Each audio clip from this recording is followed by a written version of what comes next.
이란 주제로 말씀을 드리겠습니다.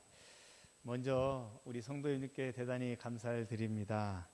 저희 아내가 지난 금요일 날 무사히 수술을 잘 마쳤고요. 금요일 날은 마취 때문에 많이 힘들어했는데 토요일에는 아주 건강해져서 걸어 다니기도 하고 또 저보고 농담도 하더라고요. 그러니까 그 농담 중에 제가 이제 주일 준비를 하기 위해서 토요일 날 오후에 나왔는데 그 농담 중에 이렇게 하더라고요.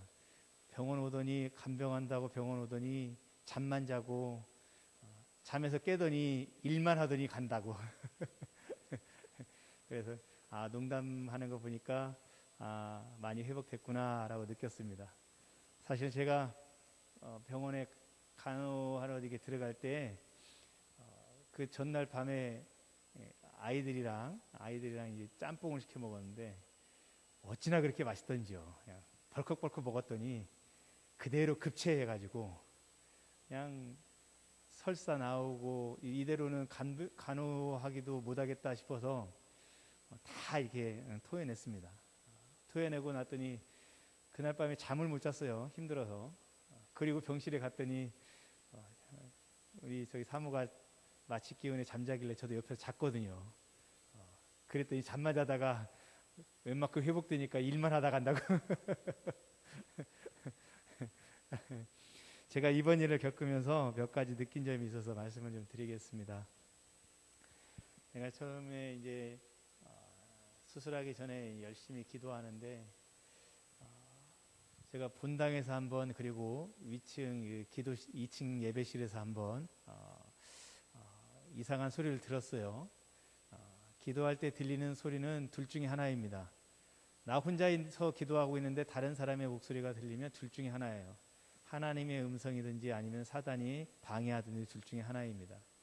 그 음성을 들었을 때 마음에 힘이 들고 평안이 들면 하나님께서 주시는 거고요. 음성을 못 들어도 괜찮아요. 일단 내 마음에 평안과 확신이 오면 하나님의 음성이고요. 불안이 오면은 이 악한 영들이 주는 것입니다. 근데 제가 본당에서 기도할 때 한번 2층에서 기도할 때 한번 불안에 휩쓰였습니다. 두 번의 소리를 듣고 불안에 휩싸였습니다. 우리 성도님들이 우리 교회 안에서 기도의 재단을 더 많이 쌓아야 될 것 같다라는 걸 느꼈고요. 제가 계속 기도하는데 하나님께서 이제 마음에 확신을 주셨어요. 그래서 이제 수술 들어갈 때도 저는 좀 이렇게 좀 담대했습니다. 아내가 볼 때는 좀 섭섭해하다고 생각할지 몰라도 제 안에는 담대함이 있었어요. 그래서 하나님께서 또 그 병원에서 유방암으로 이렇게 유명한 명의를 만나게 하시고 또 초기에 발견하게 하시고 그래서 너무나 이게 감사를 드렸고요. 감사한 일이고요. 또 제가 기도할 때 현대의학으로 발견되지 아니하는 것이 있다 할지라도 하나님께서 의사의 손을 부장하시고 하나님께서 의사의 눈을 통하사 감춰져 있는 것이라도 다 발견되게 하셔서 깨끗하게 한 번에 다 치료되게 해달라고 기도했는데 마침 이렇게 수술하려고 쬐는데 바로 그 앞에 또 다른 발견되지 않은 상피내암이 있어서 상피내암은 연기입니다. 그것이 있어서 그것까지 수술하느라고 수술 시간이 1시간을 오버했습니다. 2시간 걸린다고 했는데 3시간 걸린 거죠. 저는 불안했어요. 처음에 이제 병상에 앉아서 이제 기도하고 있는데 수술하는 내내 기도하고 있는데 불안한 거예요. 그래서 2시간이 지나갔으면 이제 나와야 되는데 안 나오길래 왜 그럴까 하고 계속 기도하는데 나와서 의사가 말하기를 발견되지 않은 것이 있어서 발견돼서 MRI를 찍었는데도 MRI에서 보이질 않았대요. 그래서 그것까지 제거하느라고 늦었다라고 하는데 그 말을 들으니까 또 그것마저도 또 은혜가 되는 거예요. 그것마저도 은혜가 되고 또 이제 저희 아내는 이제 상피내암은 연기고 암은 일기인데 사실 임파선 전이가 없거든요. 근데 병원 측에서는 연구를 위해서 임파선을 몇 개를 채취를 하고 싶다라고 동의서를 가지고 왔더라고요. 가만히 보니까 우리는 전이도 없는데 연구를 위해서 채취를 한다고 하면서도 치료비도 부담을 시킨대요. 30만 원 정도를. 이건 아니다. 아니, 환자로서 당연히 연구를 위해서라면 해줄 수 있는데 왜 그 비용까지 내가 내면서 연구비를 지원해 줘야 되나 하는 것이 좀 이상했는데, 이렇게 하면서 뭐 추첨을 하겠다고 그러길래 일단은 하라고 했더니 다행히 또 추첨해서 탈락돼서 다행히 임파선 쪽은 손을 대지 않았습니다. 그것도 또 지나고 나서 보니까 하나님의 또 은혜인 거예요. 또 회복하는 것도 제가 이제 열심히 검색해 봤죠. 어떻게 회복되어야 하는가 열심히 찾아보니까 뭐 몸조리 하듯이, 애 낳고 몸조리 하듯이 이렇게 손에 무리가 가지 않아야 나중에 빨리 회복이 된다라고 해서, 아이고 그러면 내가 저 4명의 아이들을 데리고 어떻게 해야 되나 하고 걱정이 좀 있었어요. 그 문제를 놓고 기도를 했었는데, 수술하고 다음 날 되니까 성경책을 들더라고요. 아이고 심한 일을 시키면 안 되겠지만 그래도 내가 생각한 것보다는 낫구나라는 걸 또 느꼈고요. 그리고 또 이제 한번 또 코로나 때문에 퇴원하면 보호자가 나오면 못 들어가요. 다시 또 못 들어가요. 그러니까 이제 이번 명절은 아내는 아내 따로 병원에 있고 저는 또 이제 아이들과 함께 집에 있어야 되는데, 명절 동안에 얘네들을 어떻게 해야 되나, 어떻게 먹여야 되나, 명절날은 문 닫는 식당도 많은데 어떻게 하나 했는데, 또 감사하게도 우리 성도님들이 밑반찬 다 만들어 오셔가지고 또 갖다 주시고 해서 제가 얼마나 감사한지 모르겠습니다. 우리 성도님들이 열심으로 기도해 주시고 또 부족한 저를 위해서도 또 이렇게 물질로도 후원해 주시고 너무나 많은 사랑을 받아서 너무나 감사를 드립니다.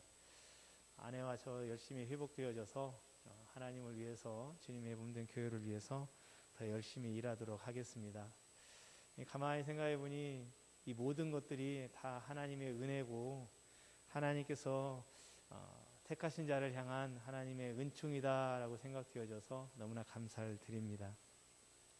그래서 오늘 말씀을 잡을 때 주님께 맡긴 인생이란 주제로 말씀을 잡고 여러분에게 전하도록 하겠습니다.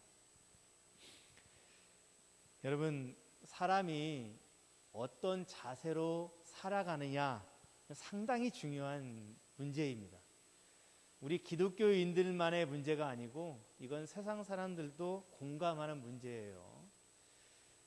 삶의 자세가 중요하다라는 말을 했을 때 한 가지 일화가 떠오릅니다. 진대재라는 정보통신부 장관이 전에 이런 얘기를 했어요. 알파벳에다가 A는 1점, B는 2점, C는 3점 이렇게 쭉 점수를 매기고 그 영어 단어를 이렇게 맞춰보면 100점짜리가 나온다는 거예요. 그러면 사람이 열심히 일해야 되니까, 부지런히 일하는 사람이 성실하고 좋은 사람이니까 열심히 일하는 하드워크를 해보니까 98점이 나오더래요. 100점은 아니죠. 그러면 사랑은 국경도 초월한다는데 사랑은 어떤가? 러브 해보니까 사랑은 54점 나오더라는 거예요. 그러면 사람이 배워야지, 지식이 있어야 사람이 사람답게 살아갈 수 있지. 그래서 이 knowledge, 지식을 검색하니까 이것은 96점이 나오더라는 겁니다.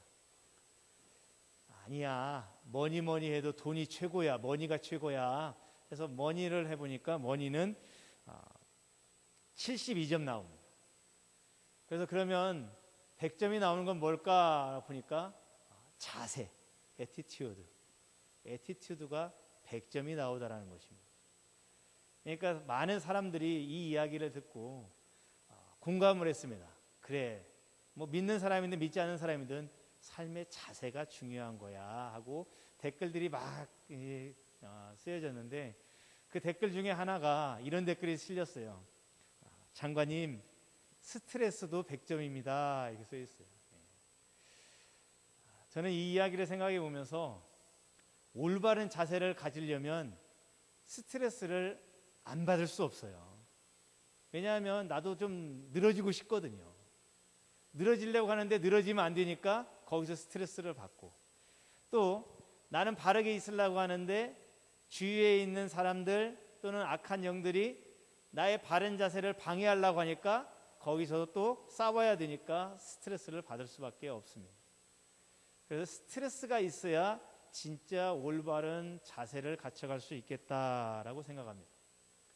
아랍 속담에 의하면 계속되는 햇빛은 옥토를 사막으로 만든다라는 이야기가 있습니다. 햇빛만 계속되기를 원하지만 햇빛만 계속되면 옥토가 사막으로 변하죠. 때로는 날이 굽고 비가 내리고 바람이 불어야 비로소 제대로 된 그런 옥토를 가질 수가 있는 것입니다. 이것이 비단 세상 사람들의 그런 이야기만은 아닌 것 같습니다. 우리 신앙도 마찬가지입니다. 하나님의 은혜만 있으면 좋겠지요. 그런데 여러분, 하나님의 은혜만 넘치면 게을러집니다. 실제로 오늘 본문에 나와 있는 이제 삼손 이야기인데요. 삼손이 있기 전에 사사가 입다입니다. 사사 입다 이후로 30년 동안 이스라엘 백성들은 너무나도 햇볕과 같은 평화로운 나날들을 보내었어요. 평화로운 나날들 보내다 보니까 신앙이 나태해지기 시작했고 그들이 마음이 무너졌고 결국에는 하나님께서 블레셋이라는 사람들을 통해서 이스라엘을 심판하기 시작했습니다. 블레셋은 이 이스라엘을 심판하고 압제했어요. 이때는 블레셋의 힘이 이스라엘보다 훨씬 더 강했습니다. 그때 하나님께서는 소라 땅 단지파의 마누아라는 사람에게서 삼손을 태어나게 하셨습니다. 삼손의 이름, 그 이름의 뜻은 작은 태양이란 뜻입니다.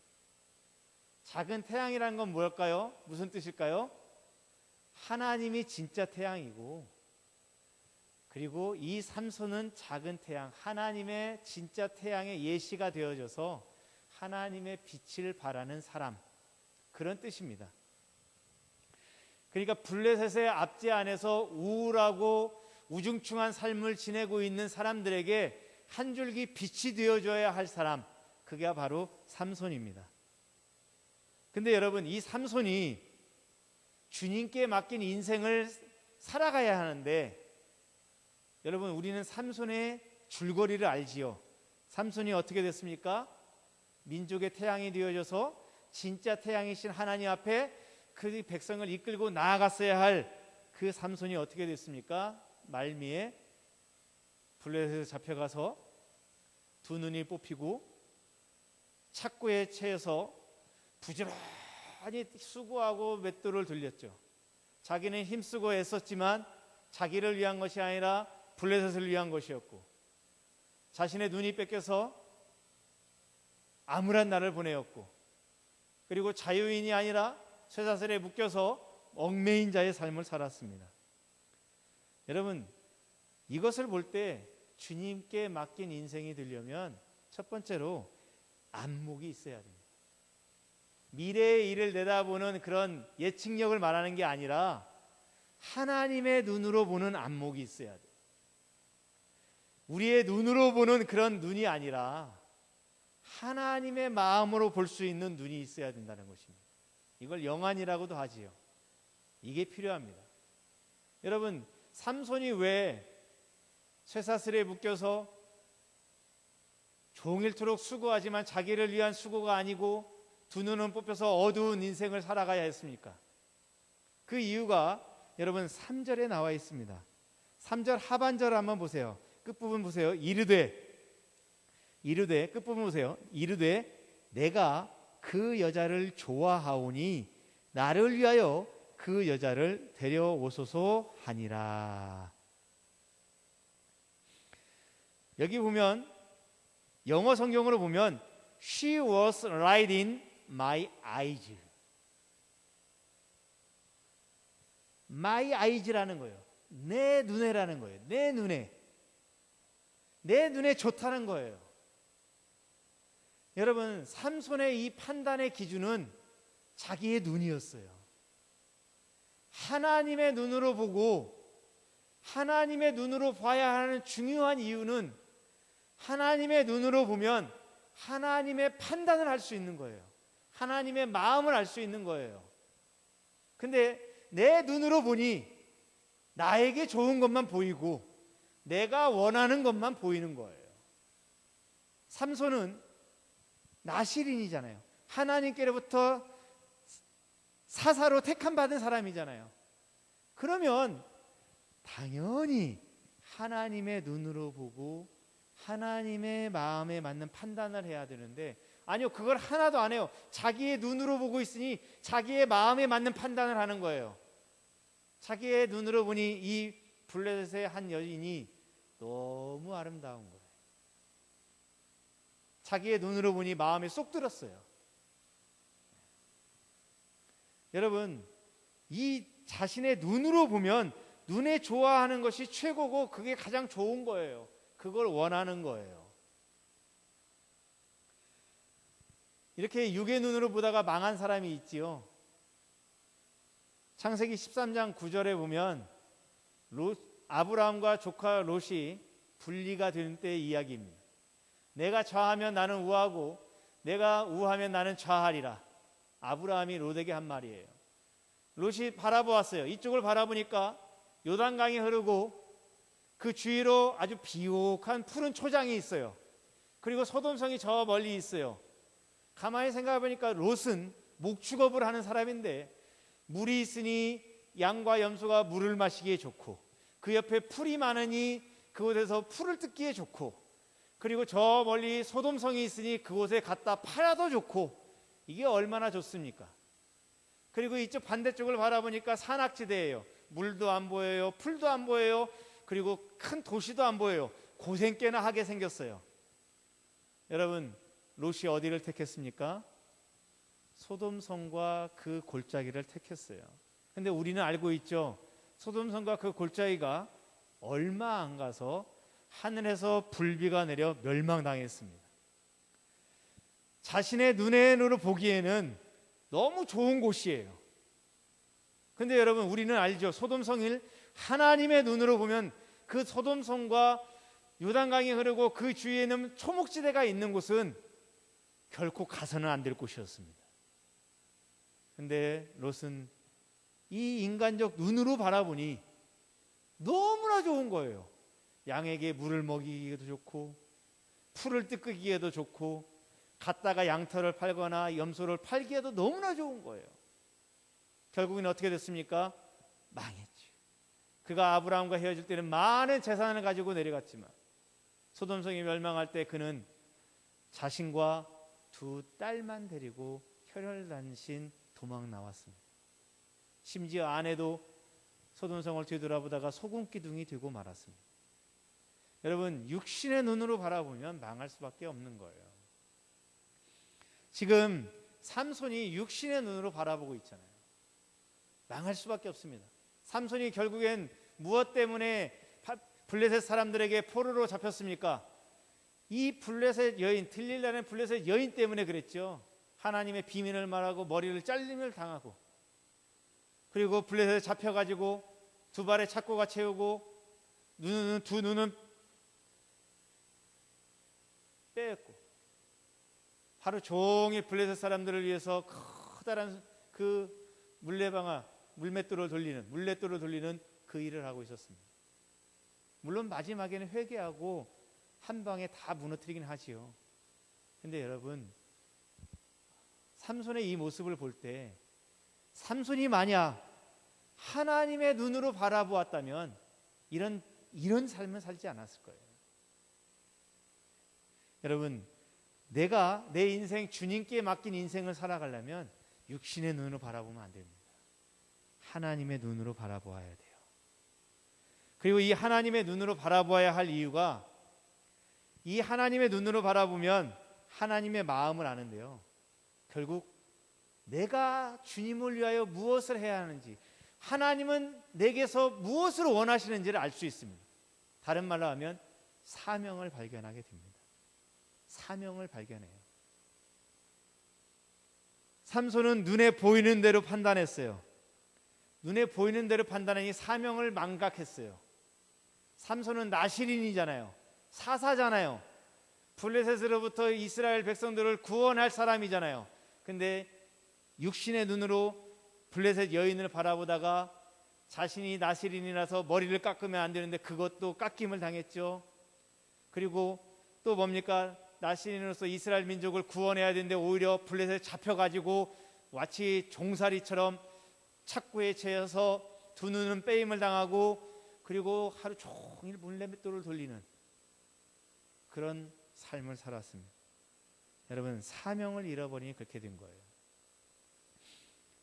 생명이란 단어가 있습니다. 생명. 한자로 보면 날생자에 목숨 명자입니다. 이 목숨명이 두 가지 뜻이 있는데요. 하나는 사람이나 동물이 숨을 쉬면서 살아있는 힘, 그걸 목숨명이라 하고요. 또 하나는 윗사람이 아랫사람에게 무엇을 하도록 시킨 명령, 이게 목숨명자입니다. 여러분, 사람을 만드신 창조주 하나님께서 우리에게 주신 명령이 있어요. 그게 사명이죠. 그 명령을 내가 숨을 쉬며 살아있는 동안 그것을 완수하는 것, 그게 바로 진짜 생명입니다.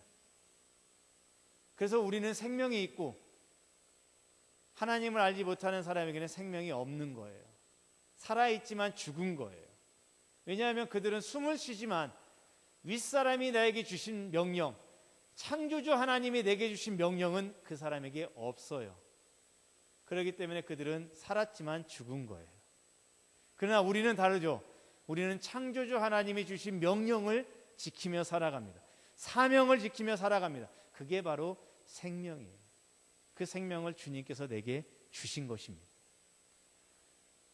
나를 죄에서 구원해 주시고 죄에서 구원해 주실 뿐만 아니라 하나님을 위하여 사명 짊어지고 나아가도록 부르신 것입니다. 이사야 43장 21절에 보면 이 백성은 내가 나를 위하여 지었나니 나를 찬송하게 하려 함이니라. 하나님의 창조의 목적은 찬송을 하게 하려 합니다. 영광받기 위해서이다 라는 것이에요.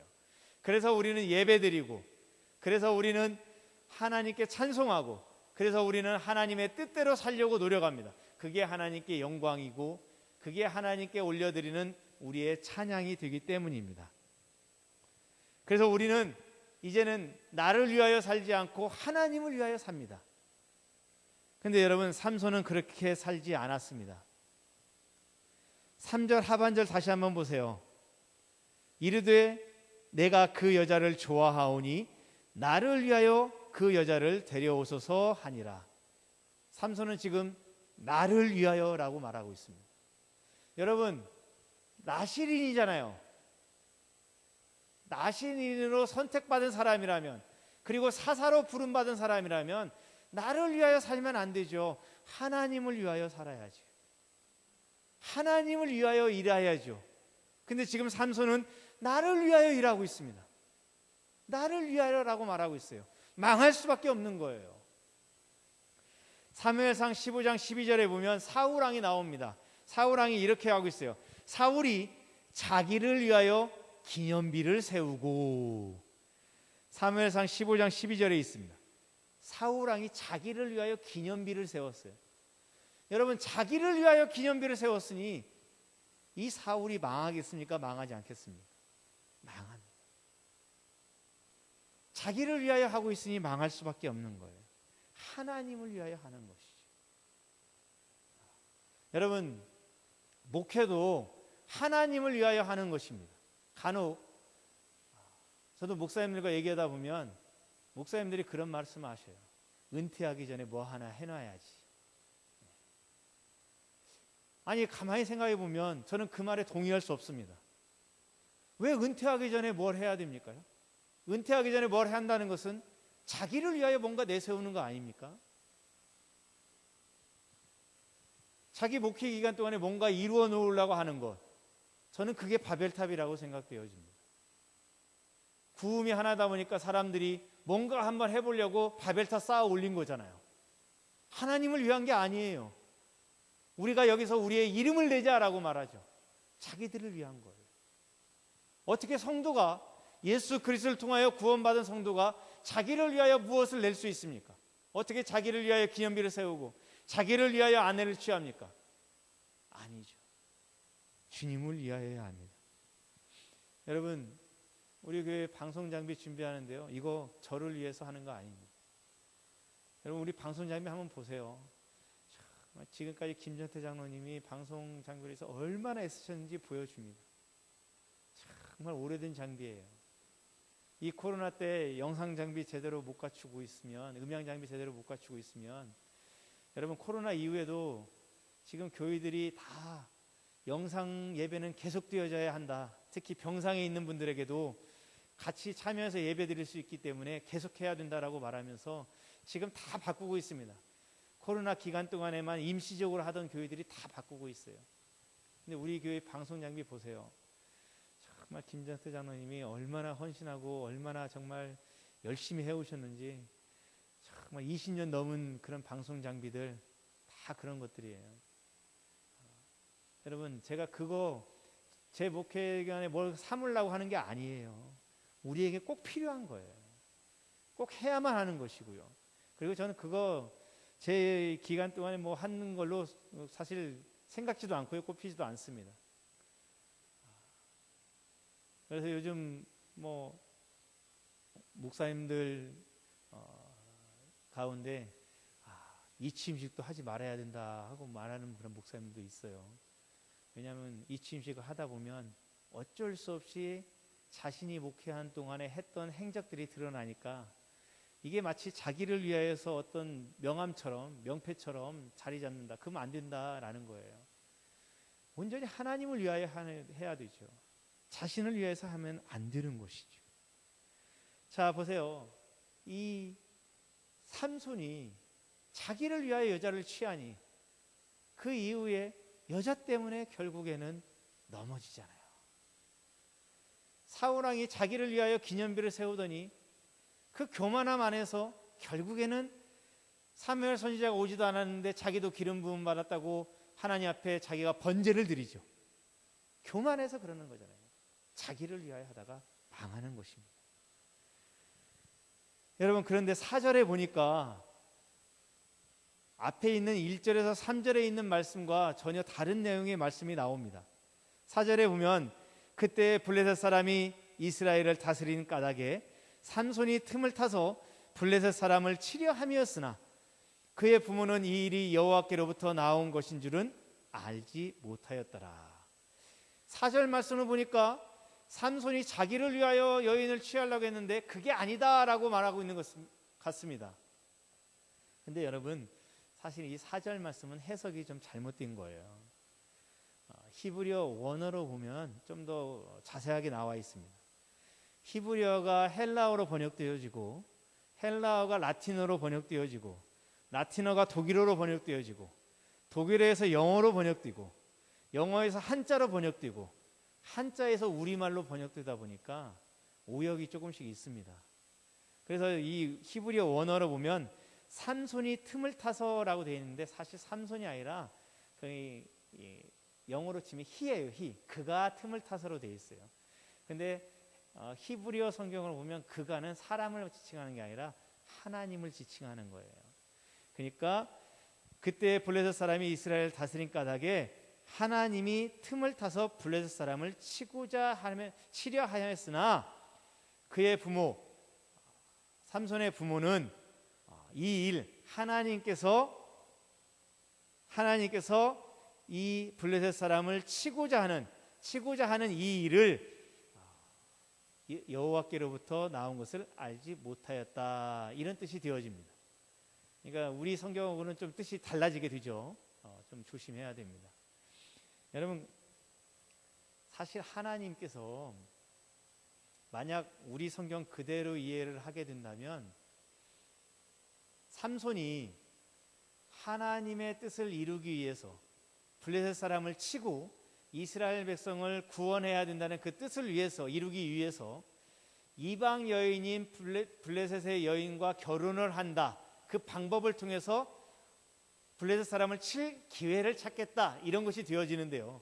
여러분, 이것은 기독교 윤리상 맞지 않는 거예요. 성경적으로도 맞지 않고 신학적으로도 맞지 않는 거예요.